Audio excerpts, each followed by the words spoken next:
Class 10th के लिए हिंदी के इंपॉर्टेंट क्वेश्चन इस वीडियो में कराया जा रहा है। हम अब जो जो जुड़ता है कमेंट करता है यहाँ पर हिंदी गद्य का विकास, हिंदी गद्य साहित्य का विकास कब हुआ यहाँ पर, यहाँ बात कर लेते हैं। हिंदी गद्य का जो विकास हुआ था वह 10वीं शताब्दी, 14वीं शताब्दी, 19वीं शताब्दी, 20वीं शताब्दी। यहाँ चार ऑप्शन देंगे। यहाँ पर आप सभी को राइट आंसर बताना है। यहाँ पर इस क्वेश्चन का राइट आंसर क्या हो सकता है। यहाँ पर इसका जो राइट आंसर होगा यहाँ पर option number C right answer. यहाँ पर 19वीं शताब्दी इस क्वेश्चन का राइट आंसर होगा। यहाँ पर 19वीं शताब्दी इस क्वेश्चन क्या होगा, राइट आंसर होगा यहाँ पर। साथ में इसकी व्याख्या की बात करते हैं। हिंदी गद्य साहित्य का व्यवस्थित विकास भारतीय युग में 19वीं शताब्दी से प्रारंभ हुआ। हिंदी गद्य साहित्य का व्यवस्थित विकास भारतीय युग में 19वीं शताब्दी से क्या हुआ था, प्रारंभ हुआ था। अगला जो हमारा क्वेश्चन है यहाँ पर, आधुनिक हिंदी गद्य के प्रवर्तक कौन है। आधुनिक हिंदी गद्य के प्रवर्तक कौन है। यहाँ पर चार ऑप्शन देगा। प्रेमचंद है, महावीर प्रसाद द्विवेदी है, भारतेंद्र हरिश्चंद्र है, जयशंकर प्रसाद है। यहाँ इस क्वेश्चन का राइट आंसर बताना है। यहाँ पे आधुनिक हिंदी गद्य के प्रवर्तक कौन है। यहाँ पर इसका राइट आंसर होगा यहाँ पर option number C right answer. यहाँ पर भारतेंद्र हरिश्चंद्र। यहाँ पर इसकी व्याख्या की बात करते हैं। भारतेंद्र हरिश्चंद्र को हिंदी गद्य का जनक कहा जाता है। भारतेंद्र हरिश्चंद्र को हिंदी गद्य का क्या कहा जाता है, जनक कहा जाता है। अगला क्वेश्चन यहाँ पर, निबंध लेखन की शुरुआत किस युग में हुई। निबंध लेखन की शुरुआत किस युग में हुई। यहाँ पर ऑप्शन में भक्ति काल, द्विवेदी युग, भारतेंद्र युग, छायावाद। चार ऑप्शन देंगे यहाँ पर। आपसे राइट आंसर बताना है। यहाँ पर निबंध लेखन की शुरुआत किस युग में हुई थी। यहाँ पर इसका राइट आंसर होगा यहाँ पर option number C right answer, Bharatendra युग में। इसका जो राइट आंसर होगा यहाँ पर भारतेंद्र युग। इस क्वेश्चन का राइट आंसर व्याख्या की बात करते हैं। निबंध लेखन की विधा भारतेंद्र युग में विकसित हुई थी। यहाँ पर निबंध लेखन की विधा भारतेंद्र युग में विकसित हुई थी। अगला क्वेश्चन यहाँ पर, गोदान उपन्यास के स्वर का चित्रण करता है। अगला जो क्वेश्चन यहाँ पर, गोदान उपन्यास के स्वर का चित्रण करता है। ऑप्शन नंबर ए यहाँ पर ग्रामीण किसान वर्ग, ऑप्शन नंबर बी शहरी मध्यम वर्ग, ऑप्शन नंबर सी उच्च वर्ग, ऑप्शन नंबर डी सैनिक वर्ग। चार ऑप्शन दिए गए यहाँ पर। आपसे राइट आंसर बताना है। यहाँ पर गोदान उपन्यास किस वर्ग का चित्रण करता है। यहाँ पर इसका राइट आंसर यहाँ पर ऑप्शन नंबर ए ग्रामीण किसान वर्ग का चित्रण करता है। यहाँ पर ऑप्शन नंबर ए इसका राइट आंसर। यहाँ पर गोदान प्रेमचंद की प्रसिद्ध उपन्यास है जो किसान वर्ग का जीवन यथार्थ का चित्रण करता है। अगला जो क्वेश्चन यहाँ पर, नमक का दरोगा कहानी का उपन्यास, नमक का दरोगा कहानी का मुख्य संदेश क्या है। चार ऑप्शन दिए यहाँ पर। ऑप्शन नंबर यहाँ पर ईमानदारी की महत्ता, ऑप्शन नंबर बी भ्रष्टाचार, ऑप्शन नंबर सी सामाजिक कुरीतियां, ऑप्शन नंबर डी शिक्षा का महत्व। चार ऑप्शन दिए गए यहाँ पर। आपसे राइट आंसर बताना है। यहाँ पर नमक का दरोगा कहानी का मुख्य संदेश क्या है। यहाँ पर इसका राइट आंसर होगा। यहाँ पर कौन सा होगा। यहाँ पर ऑप्शन नंबर ए राइट आंसर। यहाँ पर ईमानदारी की महत्ता इस क्वेश्चन का राइट आंसर। यहाँ पर व्याख्या की बात करते हैं। इस कहानी में लेखक ने सत्य और ईमानदारी को सर्वोच्च माना है। इस कहानी में लेखक ने सत्य और ईमानदारी क्या माना है, सर्वोच्च माना है।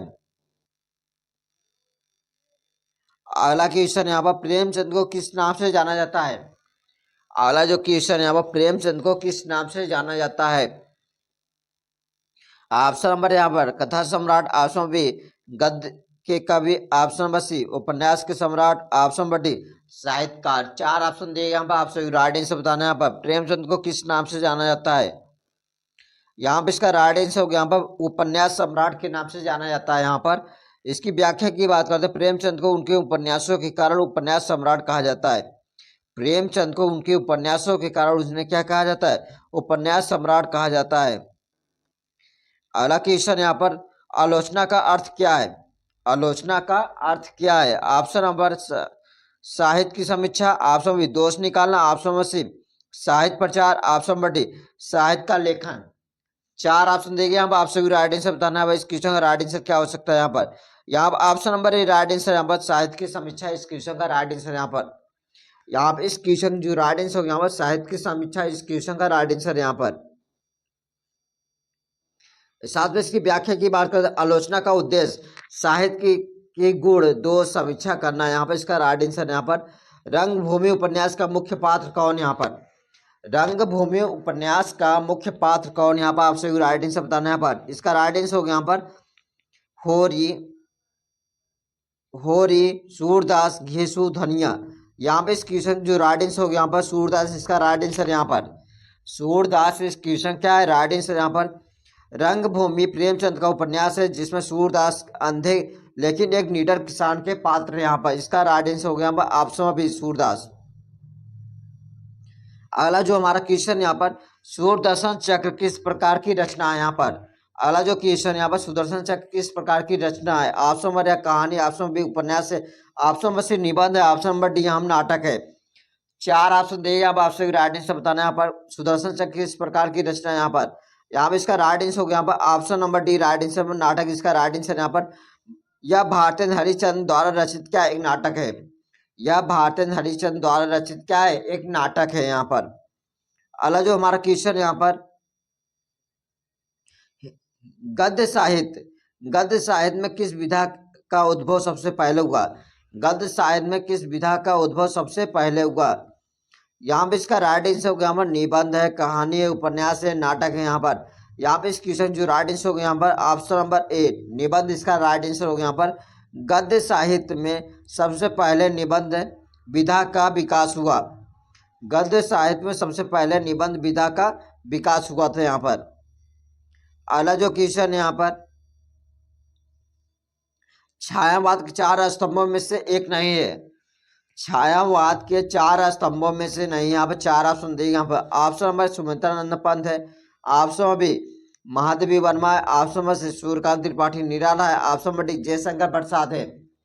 चार ऑप्शन दिए। यहाँ पर आपसे राइट आंसर बताना। यहाँ पर छायावाद के चार स्तंभों में से नहीं। यहाँ पर इसका राइट आंसर हो गया यहाँ पर कौन सा है। यहाँ पर जयशंकर प्रसाद इस क्वेश्चन का राइट आंसर। यहाँ पर जयशंकर प्रसाद इस क्वेश्चन का राइट आंसर। यहाँ पर इसकी व्याख्या की बात करते हैं। जयशंकर प्रसाद छायावाद के प्रवर्तक तो हैं लेकिन चार स्तंभ में से शामिल नहीं है। यहाँ पर जयशंकर प्रसाद छायावाद के प्रवर्तक तो हैं लेकिन चार स्तंभ में क्या है शामिल नहीं है।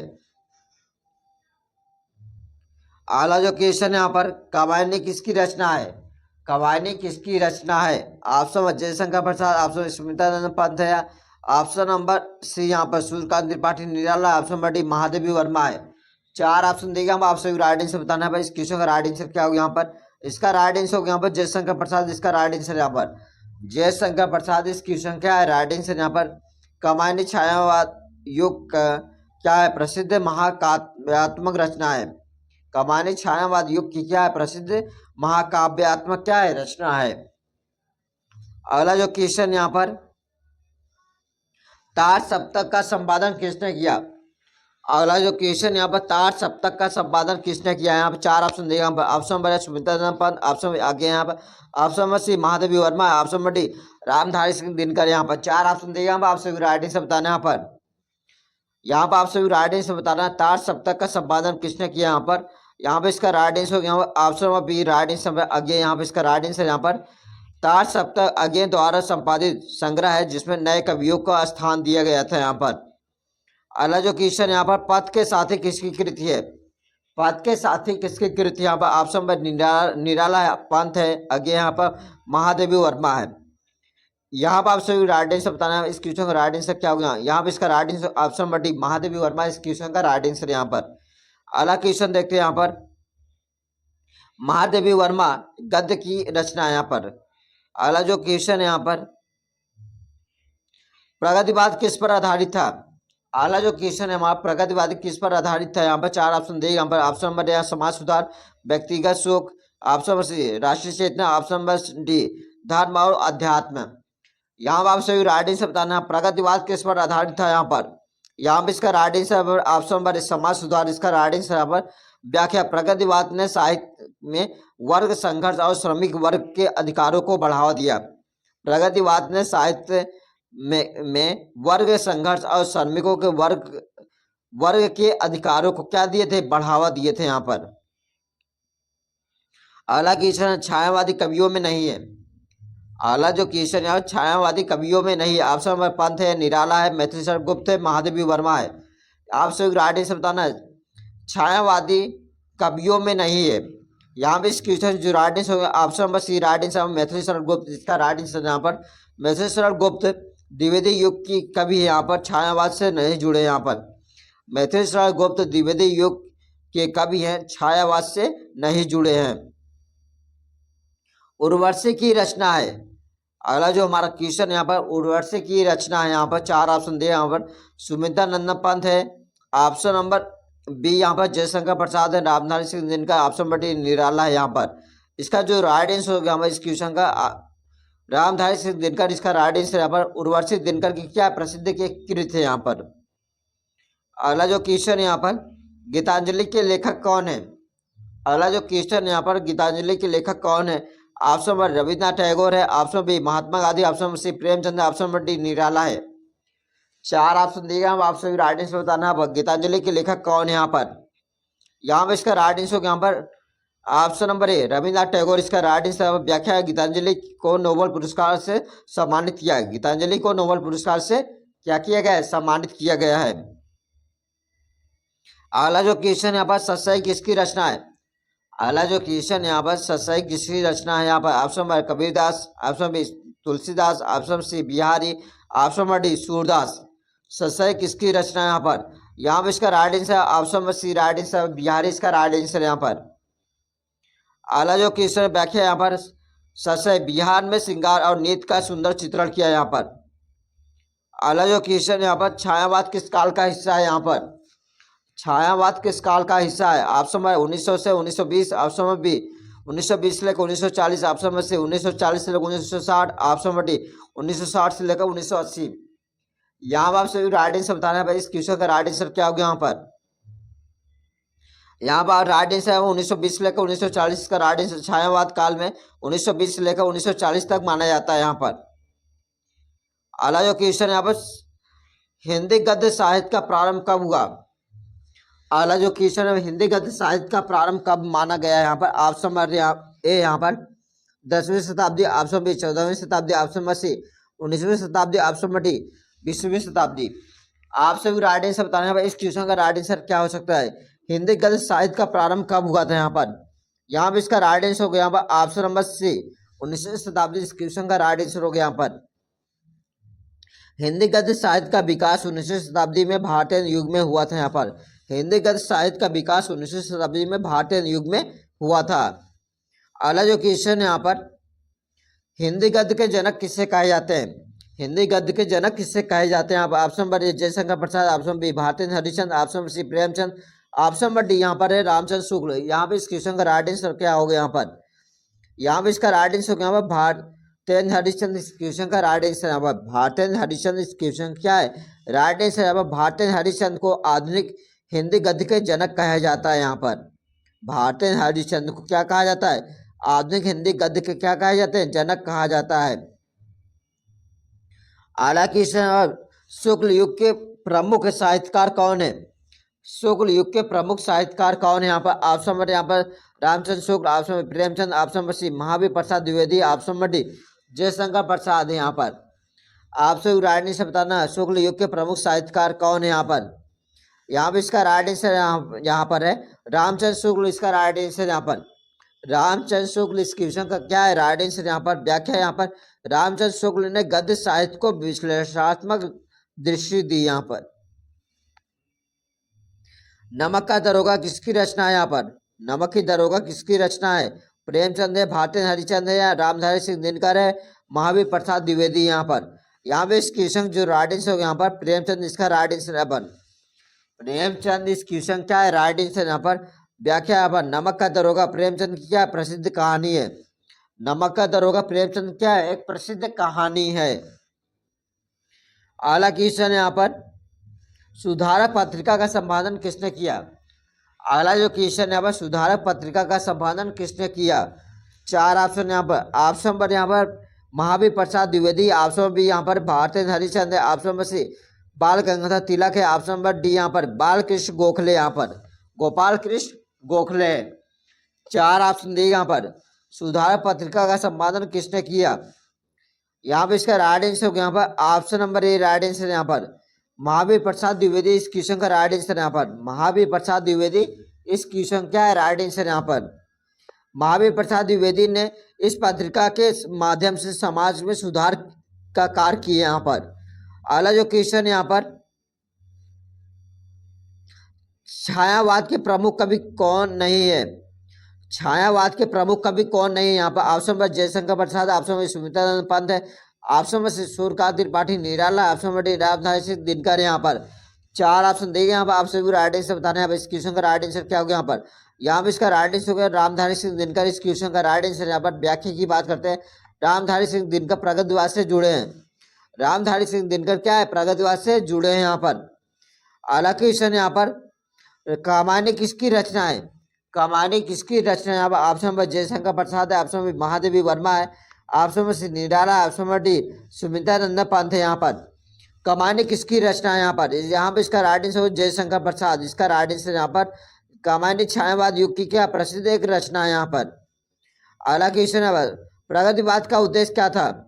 प्रगतिवाद का उद्देश्य क्या था? यहाँ पर ऑप्शन नंबर यहाँ पर व्यक्तिगत अनुभव, ऑप्शन नंबर समाज सुधार, ऑप्शन नंबर सी प्रगति चित्र, ऑप्शन नंबर डी अध्यात्म। आप सभी राइट आंसर बताना है। इस क्वेश्चन का राइट आंसर क्या होगा? यहाँ पर इसका राइट आंसर होगा यहाँ पर समाज सुधार। इस क्वेश्चन का राइट आंसर यहाँ पर समाज सुधार। इस क्वेश्चन क्या है? Right answer. प्रगतिवाद में वर्ग संघर्ष और श्रमिकों हितों का महत्व दिया गया है। यहाँ पर अगला क्वेश्चन यहाँ पर, गीतांजलि किसकी रचना है? गीतांजलि किसकी रचना है? ऑप्शन नंबर यहाँ महादेवी वर्मा है, ऑप्शन नंबर बी यहाँ पर जयशंकर प्रसाद है, option number C Ravindranath Tagore, option number D Ramdhari Singh Dinkar. यहाँ पर गीतांजलि किसकी रचना है? यहाँ पर इसका राइट आंसर यहाँ पर option number C right answer Ravindranath Tagore. इसका राइट आंसर यहाँ पर गीतांजलि रविन्द्रनाथ टैगोर की नोबेल पुरस्कार विजेता की कृति है। यहाँ पर अगला क्वेश्चन यहाँ पर, उर्वशी किसकी रचना है?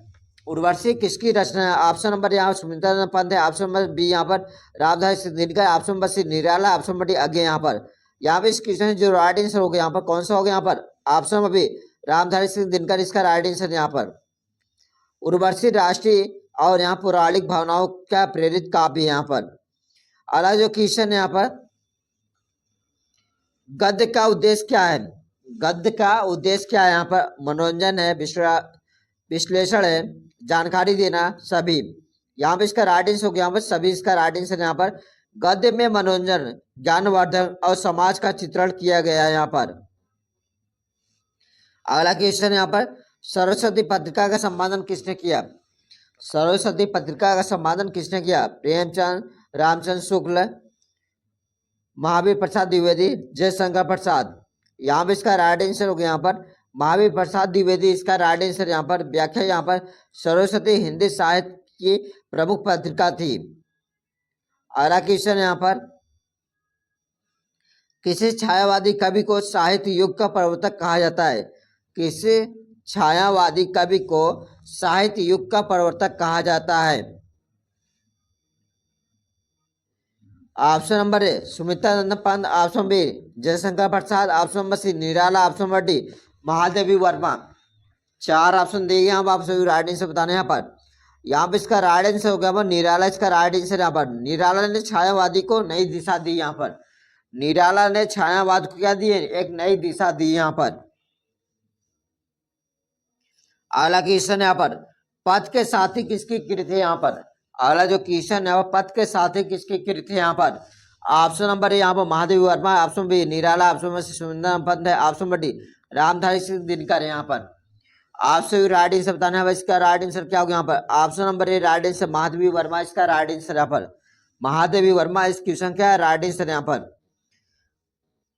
यह महादेवी वर्मा क्या है? गद्य एक रचना है। यहाँ पर अब इसकी व्याख्या की बात करते हैं। कुरुक्षेत्र किसकी रचना है? कुरुक्षेत्र किसकी रचना है? ऑप्शन नंबर यहाँ दिनकर है, निराला है, पंत है, प्रसाद है। कुरुक्षेत्र किसकी रचना है? यहाँ पे इसका राइट आंसर दिनकर। इसका राइट आंसर ऑप्शन नंबर है कुरुक्षेत्र प्रगतिवादी दृष्टिकोण से लिखी गई एक क्या है? महाकाव्य है। अगला क्वेश्चन यहाँ पर, पंच परमेश्वर का मुख्य पात्र कौन है? पंच परमेश्वर का मुख्य पात्र कौन है? घीसू है, जुम्मन शेख है, सूरदास है, धनिया है। यहाँ पे इसका राइट आंसर हो गया। यहाँ कौन सा हो गया यहाँ पर? जुम्मन शेख इसका राइट आंसर है। पंच परमेश्वर जुम्मन शेख सत्य और ईमानदारी का प्रतीक है यहाँ पर। अगला क्वेश्चन यहाँ पर, गोदान में होरी का सपना क्या है? गोदान में होरी का सपना क्या है? जमीन खरीदना, गाय खरीदना, गांव छोड़ना, पैसा कमाना। यहाँ पे इसका राइट आंसर हो गया वहां पर ऑप्शन नंबर बी, गाय खरीदना। गोदान में होरी का सपना क्या था? एक गाय खरीदना। साकेत के रचयिता कौन है? साकेत के रचयिता कौन है? ऑप्शन नंबर ए, दिनकर है, प्रसाद है, मैत्रेय गुप्त है, पंत है। साकेत के रचयिता कौन है यहाँ पर? यहाँ पर इसका राइट आंसर मैथिली शरण गुप्त इसका राइट आंसर है। यहाँ पर मैथिली शरण गुप्त इसका क्या है? राइट आंसर यहाँ पर। साकेत रामायण पर आधारित क्या एक महाकाव्य है? साकेत रामायण पर आधारित क्या है? एक महाकाव्य है। राम की पूजा शक्ति किसकी रचना है?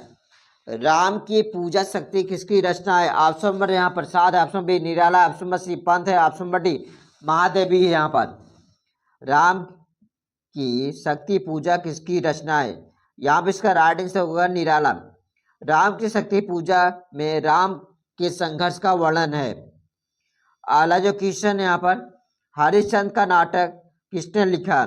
भारतेंद्र हरिश्चंद्र, प्रेमचंद, प्रसाद, निराला।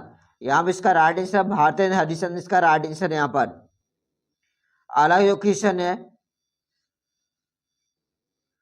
आज सेशन हमने यहाँ कुछ इंपॉर्टेंट हिंदी का ऑब्जेक्टिव क्वेश्चन कराया। यहाँ पर आज सेशन हम यही समाप्त करते हैं और लॉन्ग क्वेश्चन भी आप लोगों को मिल जाएगा। आज अपना सेशन यही समाप्त। थैंक यू, जय हिंद। पहले यहाँ पर निबंध लिखते हैं। यहाँ पर पर्यावरण संरक्षण के उपाय पे पॉइंट सटीक यहाँ पर आंसर तैयारी कराई जा रही है। यहाँ पर पर्यावरण संरक्षण के उपाय में पहली हेडिंग यहाँ पर वृक्षारोपण। पहली हेडिंग यहाँ पर वृक्षारोपण। वृक्षारोपण में क्या बताया गया? यहाँ पर अधिक से अधिक पेड़ लगाएं और जंगलों को बचाएं। अधिक से अधिक पेड़ लगाएं और क्या करना है? जंगलों को बचाना है यहाँ पर। और यहाँ दूसरे पॉइंट में क्या बताया गया? यहाँ पर प्लास्टिक का उपयोग कम करें। दूसरे पॉइंट में क्या बताया गया? यहाँ पर प्लास्टिक का उपयोग कम करें। प्लास्टिक के स्थान पर कपड़े या जूट के बैग का उपयोग करें। प्लास्टिक के स्थान पर क्या करना है? कपड़े या जूट के बैग का क्या करना है? उपयोग करना है। अगले पॉइंट में यहाँ बताया गया हमें पुनःचक्रण, रिसाइकलिंग। कचरे को अलग करके पुनःचक्रण को प्रोत्साहन दे। कचरे को अलग करके पुनःचक्रण क्या करना है? प्रोत्साहन दे। अगले पॉइंट बताया गया यहाँ पर पानी बचाएं। अगले पॉइंट में क्या बताया? पानी बचाएं, पानी का सही उपयोग करें और वाटर हार्वेस्टिंग अपनाएं। पानी का सही उपयोग करें और वाटर हार्वेस्टिंग अपनाएं। पांचवा टॉपिक यहाँ पर ऊर्जा संरक्षण। पांचवा टॉपिक यहाँ पर ऊर्जा संरक्षण। सौर ऊर्जा, पवन ऊर्जा जैसे नवीनीकरण स्रोतों का उपयोग करें। सौर ऊर्जा, पवन ऊर्जा जैसे नवीनीकरण स्रोतों क्या करना है? उपयोग करें। प्रदूषण कम करें। तो क्या करना है? प्रदूषण कम करें। वाहनों का सीमित उपयोग करें और सार्वजनिक परिवहन अपनाएं। वाहनों का सीमित उपयोग करें और सार्वजनिक परिवहन क्या करना है? अपनाना है। यहाँ पर अगले पॉइंट में बात करते हैं यहाँ पर शिक्षा और जागरूकता। शिक्षा और जागरूकता। पर्यावरण संरक्षण के प्रति जागरूकता फैलाएं और दूसरों को क्या करें? प्रेरित करें। निष्कर्ष की बात करते हैं यहाँ पर पर्यावरण संरक्षण हमारे जीवन के लिए क्या अत्यंत आवश्यक है। छोटे छोटे प्रयास मिलकर बड़ा परिवर्तन ला सकता है। पर्यावरण संरक्षण हमारे जीवन के लिए क्या है? अत्यंत क्या आवश्यक है। छोटे छोटे प्रयास मिलकर बड़ा परिवर्तन ला सकता है। अगले पॉइंट क्या बताया? आतंकवाद कारण एवं निवारण निबंध कैसे लिखें। आतंकवाद कारण एवं निवारण पर निबंध कैसे लिखें। आतंकवाद कारण एवं निवारण परिचय। यहाँ पर आतंकवाद आधुनिक समाज की सबसे गंभीर समस्याओं में से क्या एक है। यह हिंसा और डर के माध्यम से अपने उद्देश्य को प्राप्त करने का प्रयास करता है। आतंकवाद आधुनिक समाज की क्या सबसे गंभीर समस्याओं में से क्या एक है। यह हिंसा के डर और माध्यम से अपने उद्देश्य को प्राप्त करने का प्रयास करता है। आतंकवाद के कारण क्या है? हम इसको देखते हैं यहाँ पर आतंकवाद के कारण। राजनीतिक अस्थिरता, सरकारों की असफलता और कमजोर प्रशासन, धार्मिक कट्टरता, धार्मिक कट्टरता, धर्म के नाम पर लोगों को गुमराह करना, गरीबी और अशिक्षा और बेरोजगार युवा आतंकवाद की ओर क्या होते हैं, आकर्षित होते हैं। उसके बारे में हमें बताया गया है वैश्विक असमानता, आर्थिक और सामाजिक विषमता, आर्थिक और सामाजिक विषमता, विदेशी हस्तक्षेप, विदेशी हस्तक्षेप, अन्य देशों द्वारा प्रायोजित आतंकवाद, निवारण के उपाय, शिक्षा का प्रचार, शिक्षा का प्रचार, शिक्षा के माध्यम से लोगों को जागरूक करना, शिक्षा के माध्यम से क्या करना, लोगों को जागरूक करना। आर्थिक विकास की बात करते हैं, गरीबी और बेरोजगारी को दूर करना, गरीबी और बेरोजगारी को क्या करना है, दूर करना है। सुरक्षा तंत्र मजबूत करना, सुरक्षा तंत्र मजबूत करना, खुफिया एजेंसी और सुरक्षा बलों को सशक्त बनाना, खुफिया एजेंसियों और सुरक्षा बलों को क्या करना है, सशक्त बनाना है। धार्मिक सहिष्णुता, धार्मिक सहिष्णुता, धर्मों के बीच समन्वय और समझ बढ़ाना, धर्मों के बीच समन्वय और समझ को बढ़ाना। अंतर्राष्ट्रीय सहयोग की बात करते हैं यहाँ पर, अंतर्राष्ट्रीय सहयोग, सभी देशों को मिलकर आतंकवाद के खिलाफ सख्त कदम उठाने चाहिए, सभी देशों को मिलकर आतंकवाद के खिलाफ क्या होना चाहिए, सख्त कदम उठाने चाहिए। निष्कर्ष की बात करते हैं, आतंकवाद समाज और मानवता के लिए क्या अभिशाप है, इसके कारणों को समझकर ठोस उपाय अपनाने से ही इसे समाप्त किया जा सकता है। अब बात कर लेते हैं जनसंख्या लाभ और हानि से, जनसंख्या लाभ और हानि से बात करते हैं, निबंध कैसे लिखे। जनसंख्या लाभ और हानि, परिचय यहाँ पर, जनसंख्या किसी देश की ताकत भी हो सकती है, जनसंख्या किसी देश की ताकत भी हो सकती है और समस्या भी। यह यदि यह नियंत्रित हो तो विकास में सहायक होती है, यह नियंत्रित हो तो विकास में क्या होती है, सहायक होती है, अन्यथा संसाधनों पर क्या होती है, भार बन जाती है। जनसंख्या के लाभ, जनसंख्या के लाभ, मानव संसाधन की बात करते हैं यहाँ पर, बड़ी जनसंख्या का मतलब अधिक कार्यबल जो देश की प्रगति में सहायक हो सकती है। यहाँ पर बड़ी जनसंख्या का मतलब आर्थिक कार्यबल जो देश की प्रगति में क्या होता है, सहायक बन सकता है। यहाँ पर बाजार का विस्तार, अगला जो टॉपिक यहाँ पर बाजार का विस्तार, अधिक लोग होने से वस्तुओं की सेवाओं की मांग बढ़ती है, अधिक लोग होने से वस्तुओं और सेवाओं की क्या होती है, मांग बढ़ती है। संस्कृति और विविधता, जनसंख्या विविधता को बढ़ाती है और देश की संस्कृति और समृद्ध करती है। रचनात्मक और नवाचार, रचनात्मक और नवाचार, अधिक लोग नए विचार और नवाचार लाते हैं, अधिक लोग नए विचार और नवाचार लाते हैं। जनसंख्या के हानि, जनसंख्या की हानि, संसाधनों की कमी, भोजन पानी और भूमि की कमी बढ़ जाती है। बेरोजगारी की बात करते हैं यहाँ पर, काम के अवसर सीमित होते हैं जिससे क्या होती है, बेरोजगार बढ़ती है। यहाँ पर प्रदूषण की बात करते हैं, अधिक लोग होने से पर्यावरण पर दबाव और प्रदूषण बढ़ता है। गरीबी की बात करते हैं, जनसंख्या वृद्धि के कारण प्रति व्यक्ति आय क्या होती है, कम हो जाती है। शिक्षा और स्वास्थ्य पर प्रभाव, सीमित संसाधन होने के कारण शिक्षा और स्वास्थ्य सेवाओं की क्या होती है, गुणवत्ता घट जाती है। निष्कर्ष की बात करते हैं, जनसंख्या नियंत्रण और प्रबंधन जरूरी है, यदि इसे संतुलित रखा जाए तो यह देश की ताकत बन सकती है, अन्यथा यह विकास में बाधा भी बन सकती है। यहाँ पर नारी सशक्तिकरण पर निबंध कैसे लिखे, यहाँ पर नारी सशक्तिकरण पर निबंध, नारी सशक्तिकरण, इसका परिचय की बात करते हैं। यहाँ पर नारी सशक्तिकरण का अर्थ है महिलाओं को उनके अधिकार, स्वतंत्र और समानता प्रदान करना। यह समाज के विकास और समृद्धि के लिए क्या अत्यंत क्या महत्वपूर्ण है। यह सशक्त नारी परिवार, समाज के, राष्ट्र को क्या करती, मजबूत बनाती है। नारी सशक्तिकरण की आवश्यकता क्यों हुई यहाँ पर समानता का अधिकार, महिलाओं को पुरुषों के समान अवसर और अधिकार मिलने चाहिए।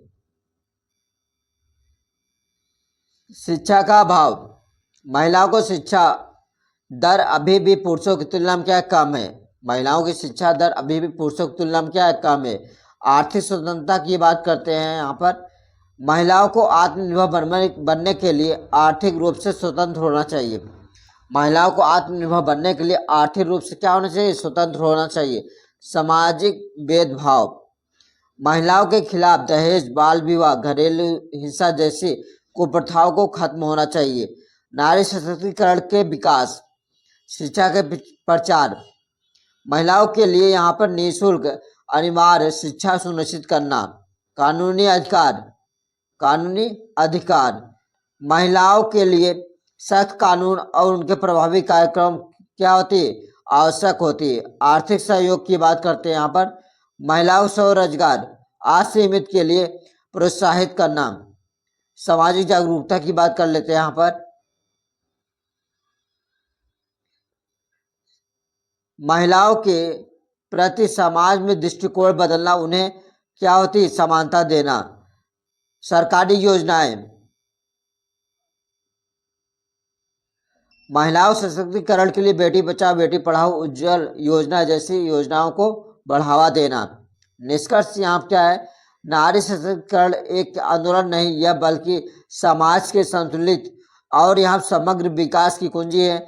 यह जब नारी सशक्त होगी तभी तो देश का प्रगति होगा। यहाँ पर इसके बारे में पॉइंट यहाँ बताया, यहाँ पर अपने आंसर चेक कर सकते हैं। यहाँ पर आज की इस वीडियो हमने यहाँ निबंध लिखने के तरीके में पूरा यहाँ वीडियो चार सेशन इसी में है। यहाँ पे बॉन्ड क्वेश्चन आप सभी इन सभी टॉपिक का अच्छे से तैयार करना, जिससे आपके नंबर पक्के हो जाएंगे यहाँ पर।